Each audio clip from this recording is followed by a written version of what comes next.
Pour réaliser des missions sous-marines trop risquées pour des plongeurs ou à de trop grandes profondeurs, les chercheurs disposent aujourd'hui d'un véhicule télécommandé ROV, toujours plus intelligent, comme le montrent ces tests réalisés à Marseille.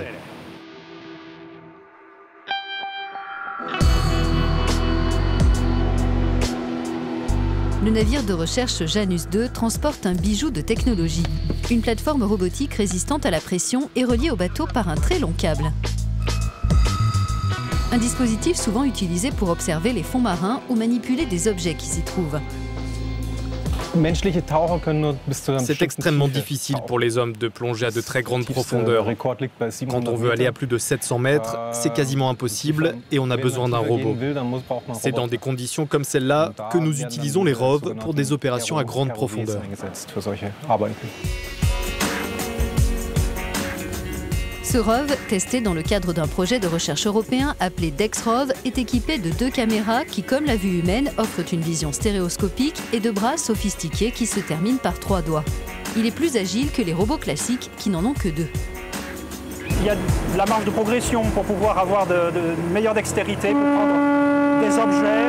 Et de l'autre côté, on travaille aussi à pouvoir contrôler ce genre de plateforme robotique par cette liaison satellite depuis un centre de contrôle qu'on pourra avoir n'importe où à terre dans le monde.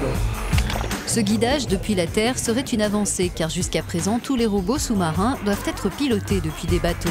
Dans le cadre de ce test, ce navire en Méditerranée communique avec un centre de contrôle en Belgique.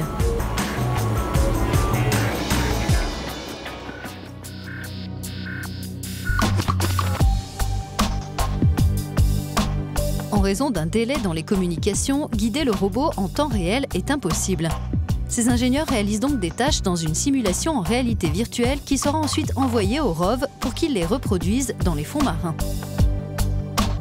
On a découplé ce que fait le robot et ce que fait le centre de contrôle. Et donc en fait, dans le centre de contrôle, tout sera en continu en temps réel.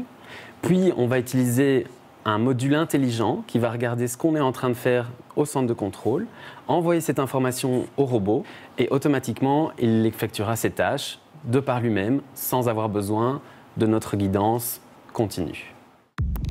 Pour rendre les gestes du robot encore plus précis, cette équipe utilise un système d'exosquelette.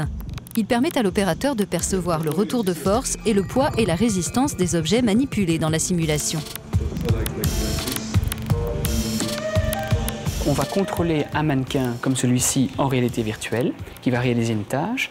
Et ce mannequin, on va en fait décomposer son mouvement pour le reconstituer par le robot à distance, et ce qui permet alors de faire des opérations avec des grands délais. Cette technologie peut permettre de guider des véhicules autonomes en toute sécurité et avec précision dans les profondeurs de l'océan, mais aussi à terre lors d'opérations où l'agilité des robots est précieuse. On peut très bien imaginer ce même genre de technologie sur des plateformes mobiles au sol, avec des bras manipulateurs. On pense à des choses comme Fukushima ou des endroits où il y a vraiment un danger pour l'homme pour accéder, mais il y a quand même besoin de faire de la manipulation. Alors ce genre de plateforme, ce genre de technologie pourrait s'avérer aussi très utile.